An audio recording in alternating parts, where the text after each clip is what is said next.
And now, Silver-Quill reacts, without context, to Star Trek Beyond. Be warned, there are kinda spoilers in here. Okay, movie, the surest way to surpass your predecessor is to not go for the gratuitous underwear shot. Can you handle it? It's good to see Kirk be the ambassador again instead of a jerk. And he's representing in front of... Oh, seriously? I just got done watching the Republican National Convention. Do I really need to see this? Alright, Enterprise Bridge, I'm ready for you. This time there'll be no... Oh, they took away the lens flares. Well done, movie. I am pleased. I applaud the cinematography. I was wrong. Please stop spinning the camera. I'm gonna hurl. Cheese Bones, were you ever a proctologist? Because you're certainly acting like an... You know, I'm a little halfway between Scotty and Bones on this one. Yes, it's a snow globe in space, and yes, it's incredibly impractical, but the spirit of Gene Roddenberry helped me. I still can't help but find it impressive. You know, Uhura, 3 movies and I still can't pronounce your first name. I'm sorry. Blah, blah, blah, blah. I am totally trustworthy, and you should go into this place where you can't call for help and are surrounded by dangerous rocks. I am totally not suspicious. They're being attacked by space babushkas! Sulu, did you forget to turn off the parking brake? Okay, Uhura, I know you're trying to be a badass, but if you punch a 6-foot-tall alien in battle armor, all you're gonna get is a broken hand. Ladies and gentlemen, our villain for this evening, Pasty McPlateface. Okay, shoot her. Shoot her. Shoot her. Look, it just has to be stun. She's a liability. Make with a zap zap. Oh, look at her. She's glitching all over the place. Hacks. I call hacks.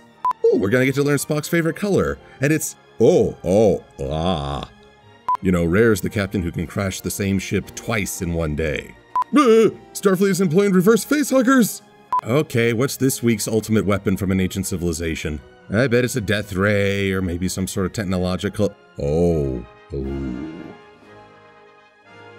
What is it with ancient alien civilizations and leaving behind doomsday weapons? Would it be so awful just to leave behind a giant fridge with a note saying, "Infinite beer, have at it"?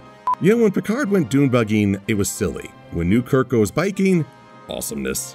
Okay, dude, her entire strategy is spin kicking. Once you realize that, you've pretty much won. Bees, my god. We're gonna save the day in a space jalopy. Off they go, falling down a cliff face, look at them go, there's the ground.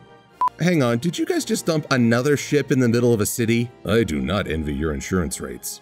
Oh my gosh, the villain is really that guy that I just learned about.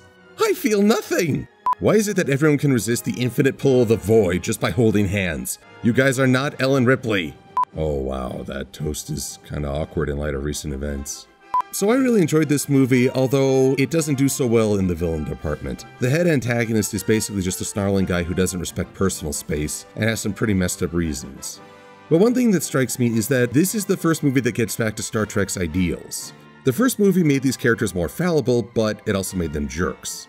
The second movie was more action-oriented, but it seemed intent on showing the dark side of Starfleet or showing Starfleet being corrupted from within.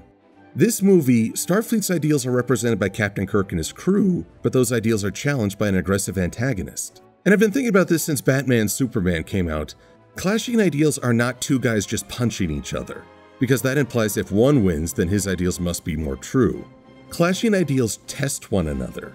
They point out the weaknesses in both philosophies and often make the audience question their own views. I think the movie succeeded in that regard, both questioning how unity can leave us exposed, but how a philosophy based on strength can often become self-defeating or self-destructive. So all in all, I greatly enjoyed this movie and I look forward to another Star Trek. I'm Silver-Quill, thanks for reacting.